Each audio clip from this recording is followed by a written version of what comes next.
Hello friends, welcome back to our own channel. तो यहाँ पे मुकेश अंबानी जी ने यहाँ पे एक पेनी स्टॉक के अंदर इन्वेस्ट किया है। अगर उनकी इन्वेस्टमेंट को देखेंगे तो 3,300 करोड़ की यहाँ पे उन्होंने इन्वेस्टमेंट करके रखी है।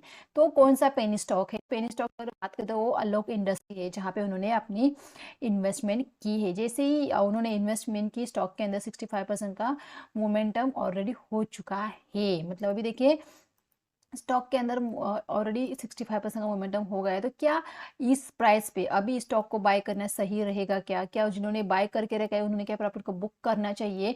तो क्या सिर्फ मुकेश अंबानी ने यहाँ पे इन्वेस्ट किया है तो क्या हम भी अभी जाके कूद पड़े क्या उस स्टॉक के अंदर? क्या वो सही रहेगा? कि हमारा रिस्क रिवॉर्ड वहाँ पे सही रहेगा? देखिए, बात करते हैं पेनी स्टॉक की, तो वहाँ पे आपकी रिस्क बहुत ज़्यादा हाई रहती है। वहाँ पे मतलब कभी भी कुछ भी हो सकता है। स्टॉक जिस तरह से ऊपर ऊपर जाता है, उससे रफ्तार से स्टॉक नीचे आना स्टार्ट कर जाता है। आप प्रॉफिट में होते हैं फिर भी प्रॉफिट को नहीं बुक कर पाते, क्योंकि वहाँ पे सर्किट में, अगर स्टॉक सर्किट में ऊपर जाता, सर्किट में नीचे आ जाते, तो सर्किट जब तक नहीं खुलता आप कुछ नहीं कर पाते। बस आप देखते रह जाते कि आपका प्रॉफिट कम कम कम कम होता जो जाता है। आज आप लॉस में भी आ जाते हैं कभी कभी। तो ऐसी चीज़ें यहाँ पे हो जाती है। तो सिर्फ न्यूज़ को देख के स्टॉक को में कभी भी इन्वेस्ट नहीं करना है। स्टॉक का वहाँ पे चार्ट भी देखना चाहिए कि प्राइस भी सही प्राइस पे भी हमें बाय करना है। देखिए, हम पेनी स्टॉक के अंदर जब भी यहाँ पे बाय करते, तो यहाँ पे ऐसा नहीं कि हम बस देखते ही रहेंगे। बस इस स्टॉक को हम लॉन्ग टर्म के लिए तो डेफिनेटली नहीं पिक करते हैं। हम इस स्टॉक को शॉर्ट टर्म के लिए या मोमेंटम के लिए ही पिक करते हैं, जहाँ पे हमें कुछ अच्छा खासा प्रॉफिट मिल जाए तो हम तुरंत वहां से निकल जाए। तो ऑलरेडी 65% यहाँ पे मोमेंटम हो चुका है। अभी अभी और कितना मोमेंटम बाकी है? क्या इस प्राइस पे बाय करेंगे तो ऊपर की तरफ और कितना ऊपर जा सकता है? तो देखिए, सारी चीजें डिटेल में एनालिसिस करनी है। जिनको फ्रेश बाय करना है वो बाय करे, जिन्होंने बाय करके रखे वो क्या प्रॉफिट को बुक करे, तो किस प्राइस पे अगर फ्रेश बाइंग हमें करनी चाहिए, इन सारे पॉइंट्स को डिटेल में एनालिसिस करने के हम यहाँ पे कोशिश करेंगे। इसके अलावा आलोक इंडस्ट्री करती क्या है, इसके फंडामेंटल के ऊपर भी हम एक बार नजर डालने की यहाँ पे कोशिश करेंगे। तो वीडियो को पूरा देखिए, वीडियो को बिल्कुल भी यहाँ पे स्किप मत कीजिए। पूरी तरह से हम इस वीडियो के अंदर डिटेल में एनालिसिस करने की यहाँ पे कोशिश करेंगे। पे 37 रुपीज़ के आसपास स्टॉक प्रेजेंट ट्रेड करता हुआ नजर आ रहा है। अगर स्टॉक की यहाँ पे 1 मंथ की बात करें तो 1 मंथ के अंदर स्टॉक ने 54% के यहाँ पे रिटर्न्स दिखाए। यहाँ पे देख सकते हैं 144% के बहुत ही शानदार रिटर्न स्टॉक ने यहाँ पे दिखाए। मतलब कितना रनअप हो चुका है स्टॉक, तो आप कितना और ऊपर जा सकता है, ये हम यहाँ पे किस प्राइस पे हमें बाय करना चाहिए। देखिए, जाने को और भी ऊपर जा सकता है, पता नहीं है वो अजून 600 500 1000% के भी रिटर्न आपको यहाँ पे दे सकता है। होने को कुछ भी हो सकता है, पर हमें हमारे रिस्क को ध्यान में रख के ही इन्वेस्ट करना चाहिए। तो एक बार फंडामेंटल के ऊपर भी नजर, यहाँ पे फाइनेंशियल के ऊपर भी नजर डाल लेते कि फाइनेंशियल फिलहाल किस तरह से देखने को मिल रही है। तो यहाँ पे अगर देखें तो रेवेन्यू यहाँ पे उनका बढ़ता हुआ नजर आ रहा है यहाँ पे। लेकिन यहाँ पे अगर देखेंगे ईबिटा की बात करते तो ईबिटा यहाँ पे हमें माइनस में देखने को मिला है। नेट इनकम की बात करते तो नेट इनकम यहाँ पे हमें लगातार कंपनी का लॉस यहाँ पे देखने को मिल रहा है। लॉस यहाँ पे प्रीवियस ईयर से यहाँ पे लॉस बढ़ता हुआ दिख रहा है। अभी देखिए, ये घाटे की कंपनी कंपनी को उन्होंने यहाँ पे इन्वेस्ट किया है, तो डेफिनेटली एक टेक्सटाइल की कंपनी है।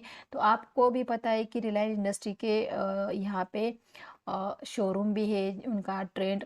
तो डेफिनेटली वो वहाँ उनके कपड़े वहाँ से लेके वहाँ पे यहाँ पे वो सेल कर सकते हैं। मतलब उनका बहुत बड़ा प्लान रहता है। बड़े लोग हैं भाई, बहुत बड़ी सोचती है कि कंपनी लॉस में चले फिर भी उस कंपनी को प्रॉफिट में ला सकते हैं। तो यहाँ पे उनके पास प्लेटफॉर्म है, उनको उनके यहाँ पे टेक्सटाइल कंपनी को एक प्लेटफॉर्म मिलेगा रिलायंस का, वो अपने कपड़े को वहाँ पे बेच सकते हैं। तो इसीलिए यहाँ पे एक बेनिफिट हो सकता है, रिलायंस को भी हो सकता है या आलोक इंडस्ट्री को भी हो सकता है। इस तरह अगर होल्डिंग की बात करें तो ये तो 75% यहाँ पे प्रमोटर की होल्डिंग हमें देखने को मिल रही है। इसके अलावा अगर म्यूचुअल फंड की 0.02% की, यहाँ पे डीआईएस की 0.32% की, और एफएस की 2.16% की, रिटेल की 22% की यहाँ पे होल्डिंग देखने को मिल रही है। तो यहाँ पे देखिए 75% यहाँ पे गवर्नमेंट के हाथ में हिस्सेदारी यहाँ पे देखने को मिल रही है। स्टॉक फिलहाल ओवरबॉट जोन में देखने को मिल रहा है। क्यों? क्योंकि स्टॉक ऑलरेडी बहुत ज्यादा यहाँ पे रनअप होता हुआ भी दिख रहा है। तो इस चीजों को हम डिटेल में एनालिसिस करेंगे यहाँ पे चार्ट के ऊपर। चार्ट को देखेंगे किस तरह से देखने को मिल रहा है। तो ये चार्ट यहाँ पे आलोक इंडस्ट्री का हमने लगा के रखा है। जैसे यहाँ पे बहुत तेजी से ऊपर गया, उसी तेजी से नीचे आना शुरू हो गया। तो मैंने क्या कहा था, यहाँ इस तरह से बीच में अगर कहीं पे अगर बाय करोगे तो यहाँ पे गिरने का खतरा रहता है। अभी बात आती है इस स्टॉक की, तो इस स्टॉक को क्या कर, देखिए यहाँ पे डेफिनेटली यहाँ पे रजिस्टेंस था, इस रजिस्टेंस के ऊपर यहाँ पे वीकली रजिस्टेंस यहाँ पे था, इसके ऊपर ट्रेड करता हुआ नजर है, मतलब 30 के ऊपर यहाँ पे स्टॉक ट्रेड करता हुआ नजर आ रहा है। जब तक 30 के ऊपर रहेगा स्टॉक को हम पॉजिटिव ही कहेंगे। ये हो गई वीकली चार्ट की बात। तो डेली चार्ट के ऊपर आ जाते हैं कि हमें तो भाई शॉर्ट टर्म के लिए यहाँ पे चाहिए, हमें बस एक मोमेंटम मिला तो काफ़ी होगा। तो इसके लिए देखिए फिलहाल यहाँ पे स्टॉक किस तरह से रनअप होता हुआ दिख रहा है। तो किसी भी वजह से स्टॉक अगर 30 रुपीज़ के आसपास आ जाता है, मतलब अगर आ जाता है यहाँ पे, तो आपको यहाँ पे एक बार देखिए यहाँ पे स्टॉक ने स्टार्ट किया रैली, यहाँ पे कैंडल बनाई, तो इसके ऊपर फिर से स्टॉक ऊपर चला गया, यहाँ पे स्टॉक ने फिर रैली। तो जिन्होंने यहाँ पे फ्रेश बाइंग की होगी उनका तो ये सेल यहाँ रहेगा होगा, जिन्होंने इस कैंडल के अंदर जो इस दिन में जो बाइंग हुई है उनका ये सेल यहाँ पे रहा होगा। तो अगर जो लोग अभी फ्रेश बाइंग करेंगे तो देखिए ये उन्होंने जो यहाँ पे बाई किया था वो डेफिनेटली यहाँ पे कुछ तो प्रॉफिट होंगे। ये दो कैंडल अभी यहाँ पे बनी है, इसके ऊपर निकलेगा तो आप इस कैंडल के ये सेल का ये सेल लगा के आप फ्रेश बाइंग कर सकते हैं। तो या अगर नीचे आ जाता है किसी वजह से तो डेफिनेटली 30 रुपीज़ के आसपास हम फिर से यहाँ पे बाइंग करने की सोच सकते हैं, या 25 के बीच में। तो इसके चांसेस थोड़े से कम लग रहे हैं, जिस तरह से जिस रफ्तार से स्टॉक के अंदर यहाँ पे मोमेंटम शुरू हुआ है, जिस तरह से न्यूज़ आ रही है, तो स्टॉक में ऊपर की साइड भी मोमेंटम हो सकता है। तो क्या करना है, ये दो कैंडल, इस कैंडल का हाई और लो मार्क करना है, इसके ऊपर निकलते हैं इस लो के ऐसे के साथ आप डेफिनेटली स्टॉक के अंदर एंटर कर सकते हैं। बस 30-20% आपको इजीली यहाँ पे मिल सकते हैं, उसे लेकर आपको यहाँ से निकल सकते हैं। ये नहीं कभी भी पेनी स्टॉक के अंदर आपको अगर अच्छा खासा देखिए, पेनी स्टॉक के अंदर आपको सो मतलब आपका कैपिटल डबल हो जाता है। तो आपको जब आपका कैपिटल डबल हो जाए तो डेफिनेटली वहाँ पे कुछ प्रॉफिट को बुक करना ही चाहिए, चाहे आप वहाँ पे प्रॉफिट को बुक कर दे, यहाँ पे अपने प्रॉफिट वहाँ पे रख सकते हो, अपना कैपिटल वहाँ से निकाल सकते हैं और फिर छोड़ सकते हैं, लेकिन आपको आपके रिस्क को वहाँ पे, आपके पैसे को वहाँ पे आपको सबसे पहले सेव करना चाहिए। प्रॉफिट को कभी भी किसी भी स्टॉक में अगर आप एंटर कर जाते हो, अच्छे खासे प्रॉफिट में हो जाते हो, तो उस प्रॉफिट को बिल्कुल भी कभी भी गंवाना नहीं चाहिए, पक्का चाहे कुछ प्रॉफिट, आधा प्रॉफिट तो आपको वहाँ पे बुक करना चाहिए। अब देखिए जिन्होंने नीचे से लिया है डेफिनेटली उन्होंने आधा प्रॉफिट को डेफिनेटली यहाँ पे बुक करना चाहिए। फिलहाल यहाँ पे निगेटिव कोई साइन नहीं आया है, मतलब प्रीवियस किसी भी कैंडल का अभी तक लो ब्रेक नहीं हुआ, मतलब ये भी रेड कैंडल बनी अभी लो ब्रेक नहीं हो गए। तो फिलहाल चार्ट पॉजिटिव है, नेगेटिव नहीं है, यहाँ पे चार्ट बिल्कुल भी दिख रहा है।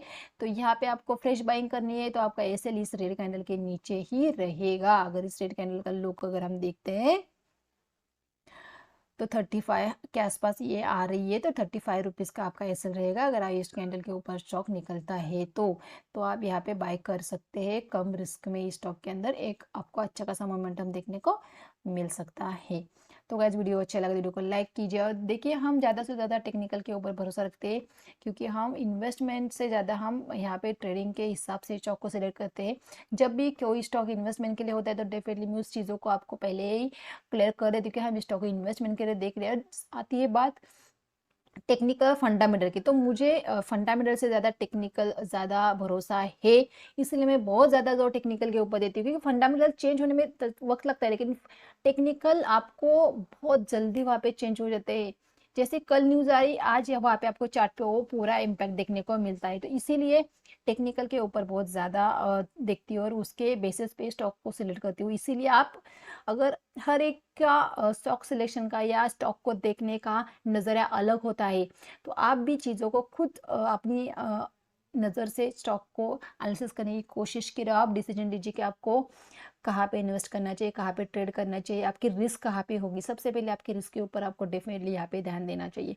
तो गाइस वीडियो अच्छा तो वीडियो को लाइक और चैनल को ज़रूर सब्सक्राइब कीजिए। Thank you.